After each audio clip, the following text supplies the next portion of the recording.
Alright guys, let's finally break it down, get into this brand new tier list that we just sat down, figured out, talked to some of the community members, seen other people's tier lists, give or take. Got a couple people's different thoughts and opinions on what have you, on where things are right now. But we're going to dive into it. Good morning, good evening, good afternoon to all those around the world. Welcome back to the Pokemon Unite video featuring a brand new tier list for this brand new patch that we just got, the biggest update for Pokemon Unite that has been released so far. We have Dragonite to come in 5 days. We've got a brand new Pokemon, Tsareena. I'm pretty sure I butchered her name, but either way, we're going to dive into this tier list and see what we can do here. Now, there is a lot of buffs and nerfs that we just got for all these Pokemon, but a lot of the meta is shifting. For those of you that don't know what that means, is Pokemon falling in and out of favor. Like some Pokemon were good yesterday, now they're not as good as they were the day before that. You know what I mean? Now other Pokemon are getting prominence. But we're going to break it down, we're going to get into it. Snorlax, this should be a no-brainer for everybody. He's definitely a god tier Pokemon. Now, he got reworked, okay? So what that means is his abilities now, you got Snorlax, you got Gardevoir, Garchomp, and Mamoswine. They all got a rework. So in other words, they come online earlier within that match so they can level up quicker. And they get their abilities faster, if that makes sense. So they get to evolve quicker, per se, is what I mean. So in other words, for Snorlax, think about this. He gets bulkier, more HP. He gets his abilities quicker. He's in your face more so than he was before, if that makes sense. And he was already really, really good. Now he's just back to being the best tank in the game, hands down, no problem. Not even no questions asked.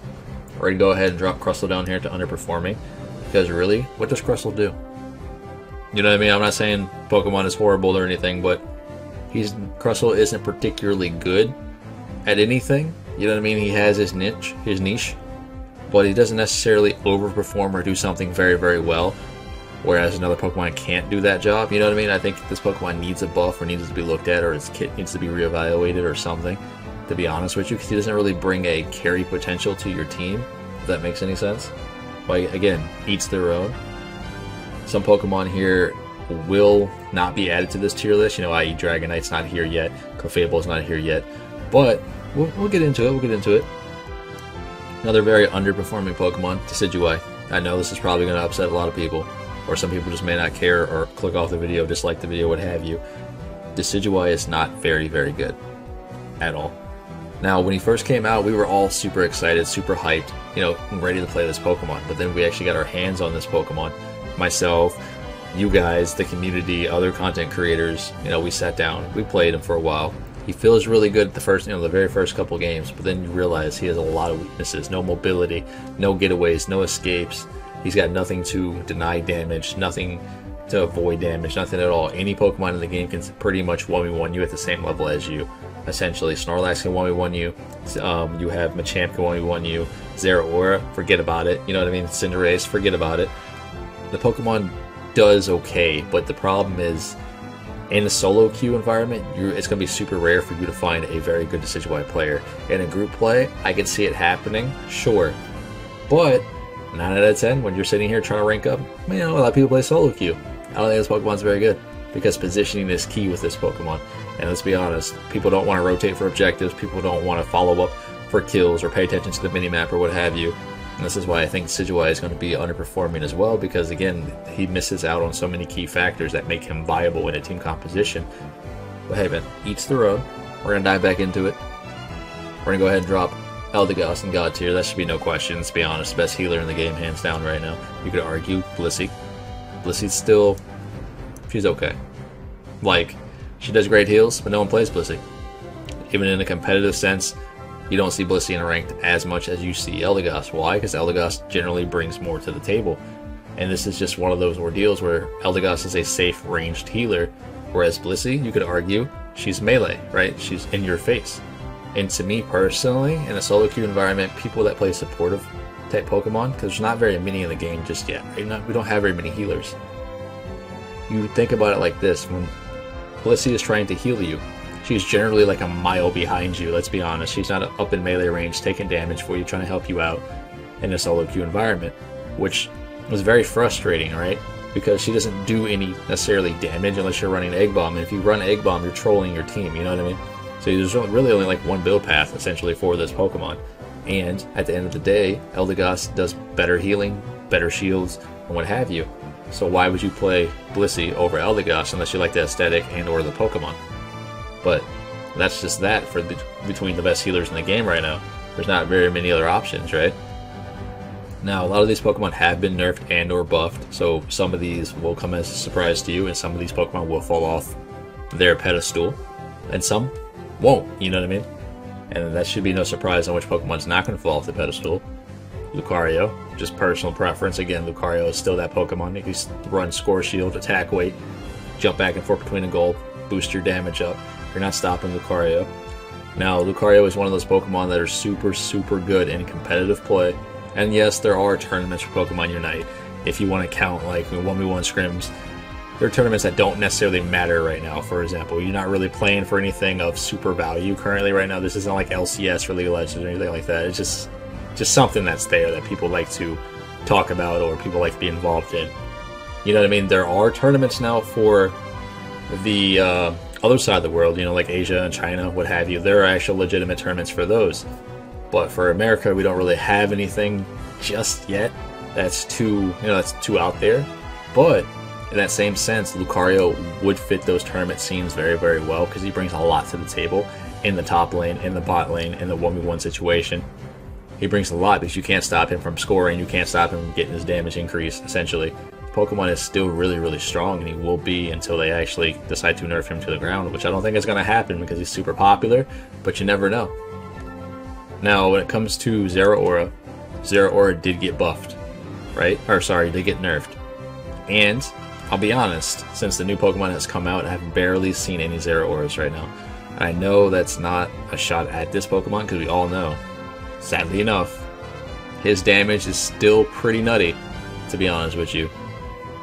And I like to put him pretty good, but we all know this Pokemon is still pretty busted. They did nerf Discharge a little bit, but he's still pretty busted, right? You know, let's be fair. I don't want to say he's average or he's just okay or anything like that. I still think he's there, you know, where he is. He did get nerfed, so he's not as strong as he was before, but trust me, he is still strong in terms of who you have to compare him to with other Pokemon in the game right now. There's not that many who do as much damage as he does, you know what I mean, in that environment. Now, sadly enough, Garchomp, I can't really put my finger on where I want to put Garchomp in my tier list or in the game, in the metagame where he stands right now. He's been buffed, right? So we will see other players playing this Pokemon more often now, but at the end of the day, it's just like, is he a god tier? Is he okay? Is he above average? I think we need some more time, some more practice to just go ahead and put him in F tier or A tier, S tier, whatever. I think we need to see how he develops into the metagame, because everybody and their mother and their grandma, everybody locks in, you know, DPS, right? You may be the only tank player on your team, you may be the only support player on your team, and then you'll get into games where you have 5 DPS and no tank, you know what I mean? So at the end of the day, everybody tends to play DPS. So in the hands of an average player, it's just another DPS Pokemon. He doesn't bring anything else to the table in terms of crowd control or anything of that nature, stuns or whatever. Now, you could argue Dragon Claw and Dragon Dance, you can activate the abilities at the same time. But again, solo queue environment, you don't always expect everyone to be very good, right? But at the same time, not everybody even knows you can activate both abilities at the same time, which does a knockback, they can crit, they can deal big damage numbers.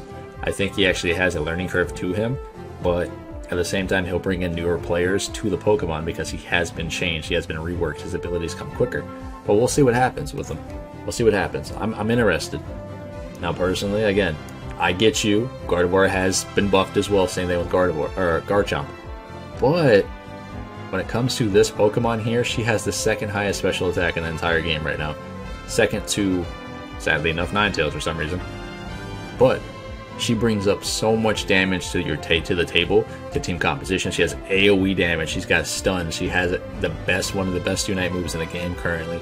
She's got game changer abilities. She has so much in her kit that warrant her position to be a god tier, in my opinion. But the hardest thing to do with this Pokemon is positioning. Just like Cinderace, for example. I will not put Cinderace in a god tier complex just because the Pokemon is super, super strong, right? He's super strong. But just like Gardevoir, Cinderace can be up here, but not in a 10. You don't really see Cinderace players that are extremely, extremely good. You know, he has the potential to do so, but again, just like Gardevoir, positioning is key, but at the same time, you can play any other auto attack Pokemon, i.e. you can play Zeraora if you want to and do, you know, perform better than Cinderace. You know what I mean? Because you don't have to worry about your positioning essentially. Not as much, you know what I mean? Whereas just like Decidueye, Cinderace definitely is a lot better than Decidueye. No question, right? He's got a getaway, he's got a gap closer, he's got avoid all damage. The Pokemon is nuts, but in the right hands, yes, he would be a god tier Pokemon. No problem. But positioning is something that will hold him back, will hold Gardevoir back, but at the end of the day, they bring so much to your team compositions that if you can get better with your positioning with these said Pokemon, obviously you guys can carry yourself up in rank. Like Cinderace is one of the easiest Pokemons to perform well with, as long as you are careful on where you are and what you're attacking, or you have someone in front of you. But each their own, you know what I mean? We're going to go ahead and touch on some of these other Pokemon that a lot of people, you know, don't play that often. Whereas, you know, Pikachu, I think Pikachu is underperforming. And I don't think there should be a question there. I think Pikachu in the beta, for those of you that they get a chance to play in the beta, Pikachu was very, very strong. He did a lot of damage. And just like Gengar, in the beta, Gengar did absolutely pretty much nothing. And then he came out of the beta, and Gengar was one-shotting whole teams with Hex Sludge Bomb, right? Pikachu was the opposite. Super busted in the beta, then he got nerfed when he came out. And now he got buffed recently with his Thunder. You know, it does a little bit more damage. But I don't see him being, like, you know, up here. I don't see him being up here. I don't see him being, like, pretty good. I think he's just underperforming right now. And it's not to attack anybody playing the Pokemon, you know what I mean? Because Pikachu's not difficult to play. Let's be honest, he's really not. But at the end of the day, I would argue that he can deal more damage than a Decidueye, right? In solo queue environment, per se. You know, he can perform better than Decidueye in a solo queue aspect. But he doesn't necessarily perform better than, you know, like Charizard or Talonflame or, you know what I mean, like AXEL, stuff like that. Now, when it comes to those Pokemon, we already know Talonflame is going to be a god tier. There's no competition. Let's be fair. The Pokemon are... I don't even got to explain it. You guys already know. We're tired of seeing Talonflame come from lane and fly and kill us. Like, we really are. But still, he didn't get nerfed for that, essentially. But, you know, he's through. Venusaur, do we really have to talk about it? Can we not talk about it? Let's just not talk about it, right? AXEL? You know, I think AXEL, personally, I think AXEL is okay. I don't think AXEL's busted or, like, you know, pretty good. I think AXEL is okay. Like I said, in a solo queue environment, when you're playing AXEL, you can stomp. Trust me, you can stomp a lot of games. But as you do climb the ranks, as you do get into, you know, 5v5s, and you're playing with a whole, you know, stack team, what have you, versus another stack team, I think AXEL is easier to deal with. But in the hands of a good player in solo queue, for those of you that are out there, because I know you're there, you can argue this Pokemon can be a god tier, but he's a god tier for you, you know what I mean? But not in the average player's hands. Let's be honest, there's not a lot of good AXEL players that you see in your games, right? Let's be fair. I think the Pokemon does take skill to play because he's all about positioning, and his damage is all positioning. So in other words, if your AXEL is not on your objectives, it's not rotating for Zapdos or what have you, or tries to engage headfirst into that Zapdos fight, generally speaking, he's just going to die. But again, this is a solo queue environment where that happens 9 out of 10. That's just why I don't think this Pokemon can warrant to be a god tier or warrant to be better than, you know, XYZ, like Greninja, Talonflame, Zeraora, Lucario, you know what I mean? I think he's okay. That's just me. Now, you're going to be a little bit upset. But again, I am a little biased, and it is what it is. I think Gengar is in a good spot in the metagame right now. I don't think he is better than some of the other junglers, you know, Talonflame, Greninja. But at the same time, he's in a good position to still play the jungle and still do it successfully. He's just a little bit slower than some other Pokemon, because I know a lot of people, they still play Hex Sludge Bomb. Nothing wrong with that. I am a Shadow Ball Dream Eater main, and I always will be. But right now, where the game stands, I think he needs to be buffed a little bit. Not in terms of damage, just in terms of survivability, just a little bit. Defense, special defense, HP, what have you.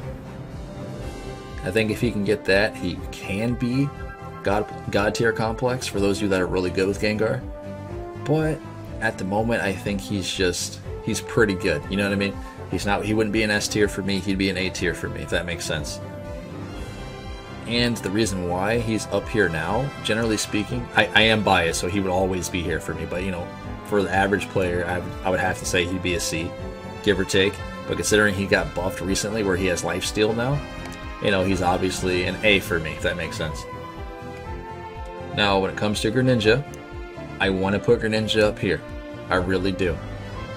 But I'm going to have to put Greninja on the same tier as Gengar. But in the same sense, I'm not saying he's better than Gengar by any means. Because this Pokemon is absolutely obnoxious. Because in the right hands, he carries games, no problem. Once he gets red buff, once he gets going, he carries games, no problem. I think the difference between a good Greninja and a bad Greninja is all about positioning and how much damage you can deal. And I like to put him in God tier, but right now I think Talonflame and Zeraora are dominating the jungle right now. I think he cannot necessarily overperform versus those two Pokemon because he doesn't have that potential.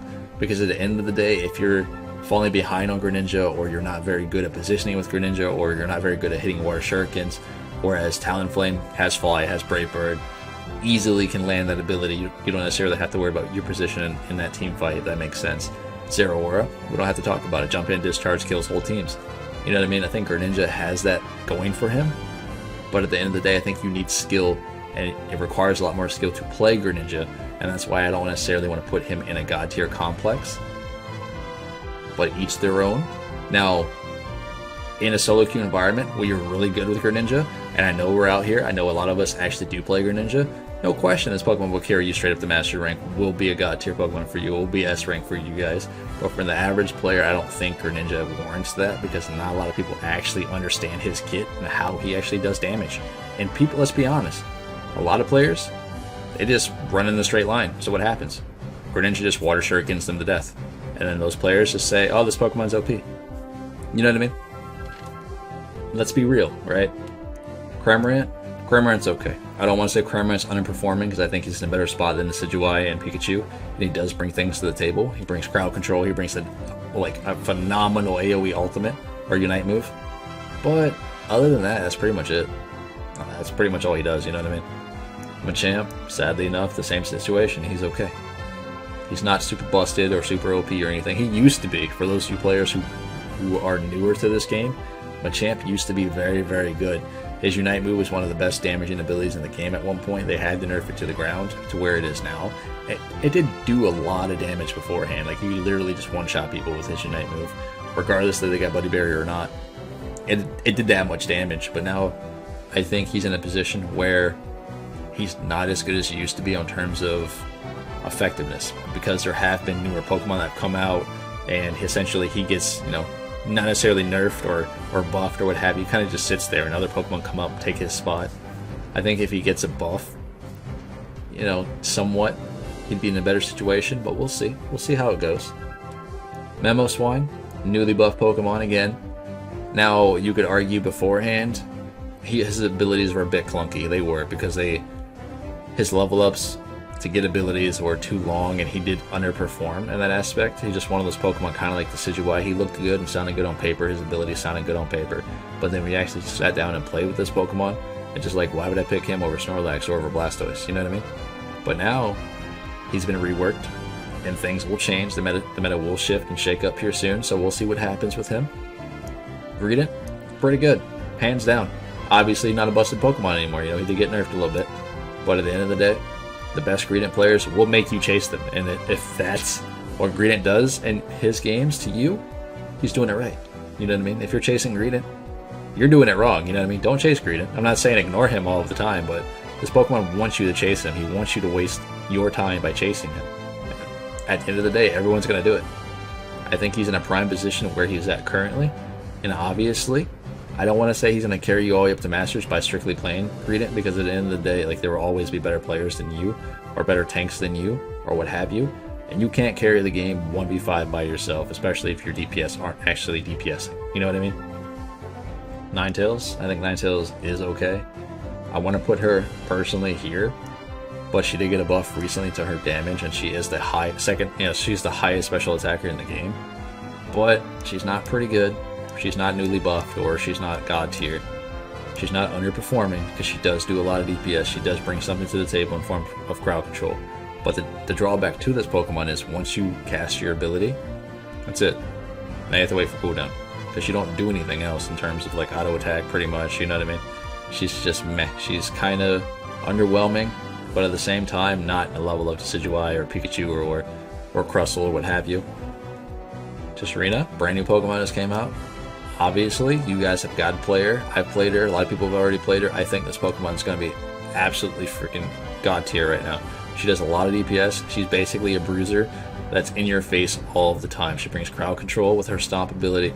She brings it's like AXEL kick. It's like a Beyblade essentially that just spins around and does damage. She does so much. She's so much fun to play, boys. She really is.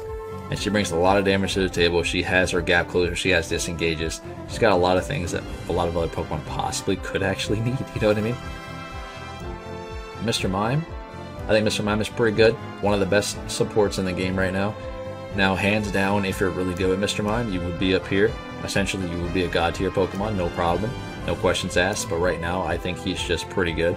Because there aren't a lot of Mr. Mime players out there who are very good with the Pokemon, because Pokemon does require a lot of skill and awareness to realize his potential and how much damage he actually deals, because you have to confusion somebody into a wall or into a barricade of one of your light screens or what have you to perform well with this Pokemon. Obviously you can block off choke points with Zapdos and Dreadnought and what have you. I think he does really, really well. But in the average hands, I think he struggles a bit because a lot of people don't understand how to play his kit quite well. But for those of you that are really, really good, Mr. Mime, this Pokemon is the best support in the game right now in terms of DPS and support, tankiness. He's really, really strong in that aspect. But for right now, I think he's going to be pretty good. Wigglytuff, she did get nerfed a little bit. Generally speaking, I would put her up here, but she doesn't necessarily bring, you know, massive heals to your team or what have you. She just brings a tanky environment and or annoyance to the enemy team with her lullaby ability. But let's be honest, sometimes we'll play Wigglytuff on our squad, right? And guess what? You're like, oh hey, cool, we got a Wigglytuff in your team, and then what happens? She gets roll out, and then what happens? You get into an engagement, you're like, okay Wigglytuff, let's do this. You hop in there, and you're like, oh dang, she has rollout, and then what happens? Then you die. You know what I mean? It's just one of those ordeals where a lot of people just want to play a damaged Pokemon. Rollout may be fun. It may be a lot of fun to play, what have you, but a lot of people just, they want you to play Lullaby, which is fine because that's what your annoyance is. That's what you do to annoy people. That's what you do to help your team out, your support. I'm not saying rollout, don't play rollout. I'm not saying that. I'm saying in general, if I want to support Wigglytuff on my team, I want her to have Lullaby. You know what I mean? In that aspect, I think she's really, really strong. She's bulky, and she does her job quite well in team compositions. Now, Fable, Dragonite are not in the game just yet. Sylveon has gotten nerfed since day one when she came out. She did way too much damage. Like, way too much damage. I don't want to say she is god tier anymore, just because they did adjust her levels, but I want to say she is pretty good, so she would be an A tier for me currently. Now, again, she's also one of those Pokemon that do take a lot of skill and positioning to play her, because when you play Hyper Voice, the enemy team could just move out of the way or go up or down, left or right, and you can't cancel Hyper Voice. You have to let it finish. So the enemy Pokemon could already been maneuvering your ability, therefore you're spamming Hyper Voice and not hitting anything. And I think a lot of Sylveon players, they don't understand that concept, and they activate that ability, then they get punished for it because they're not actually hitting the enemy Pokemon. Now, when it comes to Mystic Fire, though, I think Mystic Fire is actually really, really good. It doesn't do as much damage as Hyper Voice, but it gives you that mobility, that gap close, that disengage. I think Sylveon has a lot in her kit to make her very, very, very strong right now.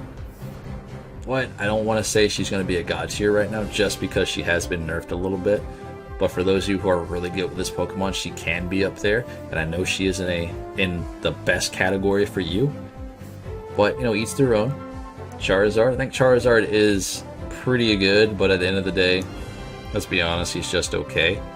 Now, that's not to knock Charizard, because I think this Pokemon has the best Unite move in the game in terms of damage, and he can assassinate, kill, whatever you want to call it, anyone in the game with his Unite move. Sometimes he can kill 3 targets with his Unite move. The Pokemon is very, very strong in that department. But other than that, he doesn't bring too much to the table that other Pokemon don't do better, give or take, and his auto attack is kind of finicky. meaning like you can't really kite with his auto attack. You have to. It reminds me of like a magnet, where if you're trying to walk away while activating your auto attacks, it kind of like pulls you back in. It's a really strange mechanic, but you know, I think that's the way they intend for it to be. But other than that, other than his Unite move being changed or what have you, I think that was very good for him. But he doesn't have anything else that's going on for him that warrants him to be, you know, better than Sylveon or better than Greninja or what have you. Now Blastoise, I think Blastoise was up here just because in terms of all the damage that the Pokemon was doing with his Unite move. And I don't necessarily think that should have been a thing to begin with.